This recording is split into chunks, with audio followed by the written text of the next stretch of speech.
नमस्कार, स्वागत है आपका हमारे चैनल में। मैं रानी गुप्ता आपके साथ। आपको बता दें कि कांग्रेस नेता राहुल गांधी की संसद सदस्यता को रद्द कर दिया गया है, लेकिन इस बीच अब अरविंद केजरीवाल इस बात को लेकर के बौखलाहट जाहिर करते हुए नजर आ रहे हैं।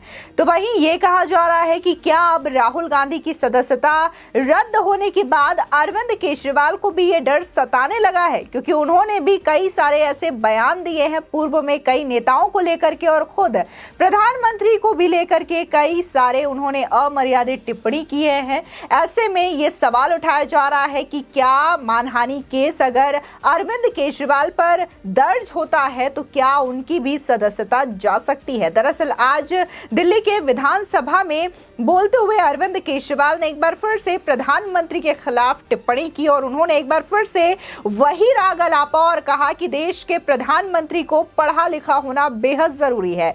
साथ ही उन्होंने प्रधानमंत्री मोदी के बारे में बोलते हुए ये तक कह डाला कि अब तक के देश के इतिहास में अगर नजर डाला जाए तो देश के सबसे बड़े भ्रष्टाचारी अगर कोई है तो वो है नरेंद्र मोदी। इसी के साथ ही उन्होंने ये भी कहा कि देश का अगर सबसे कम पढ़ा लिखा यानी कि 12th पास अगर कोई प्रधानमंत्री है तो वो है नरेंद्र मोदी।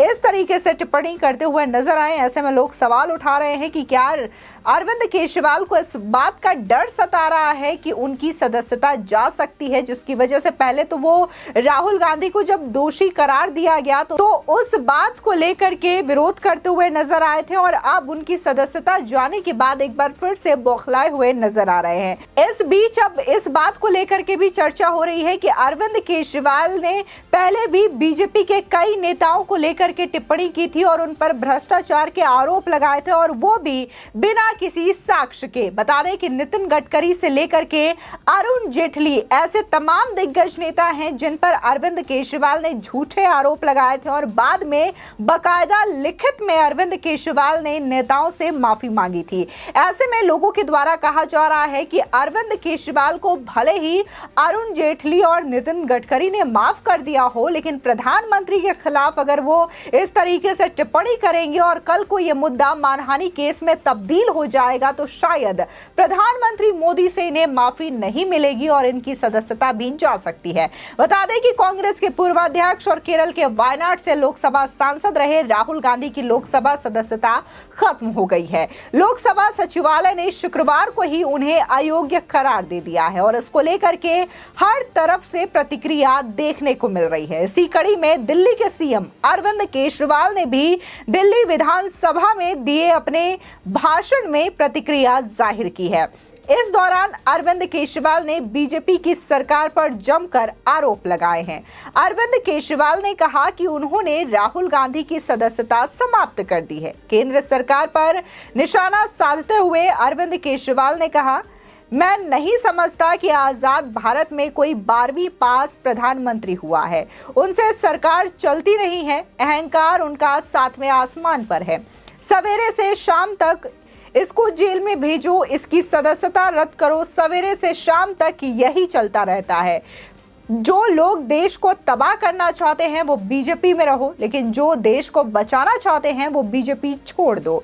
बता दें कि जिस तरीके से अरविंद केजरीवाल बार बार इस बात को रटते हुए नजर आ रहे हैं, उन्होंने सिर्फ 12th पास किया है और वो ज्यादा पढ़े लिखे नहीं है। तो आपको बता दें कि इस बात को लेकर के जब वो न्यूज 18 के चौपाल प्रोग्राम में पहुंचे थे तो वहीं पर अरविंद केजरीवाल के दिए गए इस भाषण की पोल खोल दी गई थी। दरअसल वहां पर बकायदा उस इंटरव्यू का पूरा वीडियो चलाया गया था जिसमें पीएम मोदी ये कहते हैं कि मैंने 12th पास किया है जब मैं गांव में रहता था, लेकिन तब मैंने घर छोड़ दिया और उसके बाद से लगातार मैं इधर उधर भटकता रहा। उसके बाद कई लोगों के कहने पर मैंने बीए की पढ़ाई की, एमए की पढ़ाई की। इसके बाद इंटरनेट का चलन शुरू हुआ और मैं फिर विकिपीडिया में, गूगल पे बहुत सारी चीजों को लेकर के रिसर्च करता था, अध्ययन करता था, और इन चीजों को लेकर के मेरी उत्सुकता, जिज्ञासा, क्यूरियोसिटी बेचैनी लगातार बढ़ती रही और मैं आज भी तमाम मुद्दों को लेकर के सर्च करता हूं, रिसर्च करता हूं और जो मेरी नॉलेज है लगातार मैं इसको बढ़ाता रहता हूं। ये पूरा वीडियो न्यूज़ 18 के चौपाल प्रोग्राम में चलाया गया था और वहीं पर अरविंद केजरीवाल की बोलती बंद हो गई थी। इसके बावजूद लगातार 2-3 बार हो चुका है अरविंद केजरीवाल इस तरीके से बयान दे रहे हैं कि प्रधानमंत्री अनपढ़ है, ज्यादा पढ़े लिखे नहीं है, 12th पास आउट है। और वहीं लोग सवाल ये भी उठा रहे हैं कि अगर आपको देखना था तो पूरा वीडियो क्यों नहीं देखा आपने, और इस तरीके से आधा अधूरा ज्ञान तो आप दे रहे हैं। और आपके अगर आम आदमी पार्टी की बात की जाए तो वहां पर कितने नेता हैं जो कि अच्छे खासे पढ़े लिखे हैं? क्या भगवंत मान 12th पास नहीं है? उन्हें आपने कैसे पंजाब का सीएम बना दिया? इसी के साथ ही पिछले दिनों देखने को मिला था कि नरेश बालियान जो कि आम आदमी पार्टी के नेता है, बाकायदा इंग्लिश में ट्वीट किया था और ये लिखा था कि अगर देश का प्रधानमंत्री ही अनपढ़ हो तो उस देश का विकास कैसे हो सकता था। ये चीजें बाकायदा इंग्लिश में नरेश बालियान के द्वारा लिखी गई थी। ऐसे में कई लोगों ने तो नरेश बालियान के सर्टिफिकेट को शेयर करना शुरू कर दिया और उन्हें 8वीं पास बताया था। और ऐसे में लोग कह रहे थे कि अरविंद केजरीवाल की पार्टी में तो खुद ऐसे नेता हैं जो कि 8वीं पास हैं, 12वीं पास हैं। ऐसे में वो कैसे प्रधानमंत्री का एक झूठा वीडियो शेयर करके इस तरीके से टिप्पणी कैसे कर सकते हैं। बता दें कि अरविंद केजरीवाल ने एक बार फिर से उपराज्यपाल विनय सक्सेना को लेकर के भी बड़ा आरोप लगाया। उन्होंने कहा कि लोग इस बात को जान गए हैं कि दिल्ली के एलजी सिर्फ काम रोकना जानते हैं। सीएम केजरीवाल ने आगे ये भी कहा कि मैं एलजी से ये कहना चाहता हूं कि आप गुजरात से आए हैं, आप हमारे मेहमान हैं, आपको दिल्ली के बारे में कुछ नहीं पता, आप दिल्ली के विधानसभा क्षेत्र के नाम भी नहीं जानते होंगे। साथ ही उन्होंने कहा कि हम लड़ाई झगड़ा नहीं चाहते हैं, हम मिलकर काम करना चाहते हैं, बहुत काम करने हैं, यमुना को साफ करना है और भी बहुत काम है।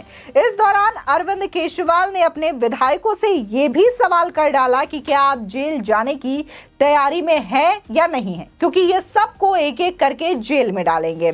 बता दें इसी के साथ ही अरविंद केजरीवाल का ये भी कहना रहा कि अगर ये आपको जेल डाल भी देते हैं तो मैं आपके साथ खड़ा हूं और यहाँ पर जो तमाम आम आदमी पार्टी के नेता हैं ये आपके परिवार की देखभाल करेंगे और आपके परिवार का पालन पोषण करेंगे। लेकिन इस बीच सवाल ये भी उठाया जा रहा है कि पहले सत्येंद्र जैन और मनीष सिसोदिया को लेकर के आप ये कार्रवाई क्यों नहीं करते, क्योंकि अगर बात हम सत्येंद्र जैन की करें तो सत्येंद्र जैन को जेल में रहते हुए 1 साल होने को आ चुका है।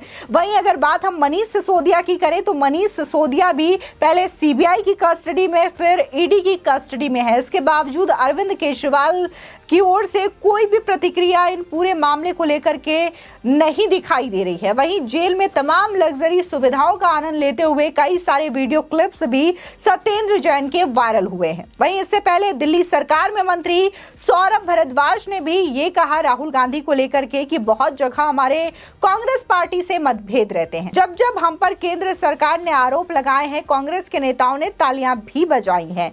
जब जब एलजी ने दिल्ली के सीएम पर हमले किए अजय माकन ने तालियां बजाई है। मगर हम ये बात हमेशा कहते थे, अगर केंद्र सरकार प्रजातंत्र के अंदर विपक्ष की आवाज को कुचलेगा तो लोगों की आवाज कौन उठाएगा? महंगाई का मुद्दा कौन उठाएगा? बेरोजगारी की बात कौन करेगा? आपको बता दें कि इससे पहले भी अरविंद केजरीवाल और आम आदमी पार्टी के तमाम नेताओं ने राहुल गांधी की सदस्यता को लेकर के, उनके दोषी करार होने को लेकर के अपने रिएक्शन दिए थे और एक बार फिर से प्रधानमंत्री को लेकर के टिप्पणी करते हुए नजर आ रहे हैं। फिलहाल इस खबर को लेकर के आपकी क्या राय है हमारे कमेंट सेक्शन में जरूर बताएं। आगे की और भी अपडेट के लिए चैनल को सब्सक्राइब करना ना भूलें।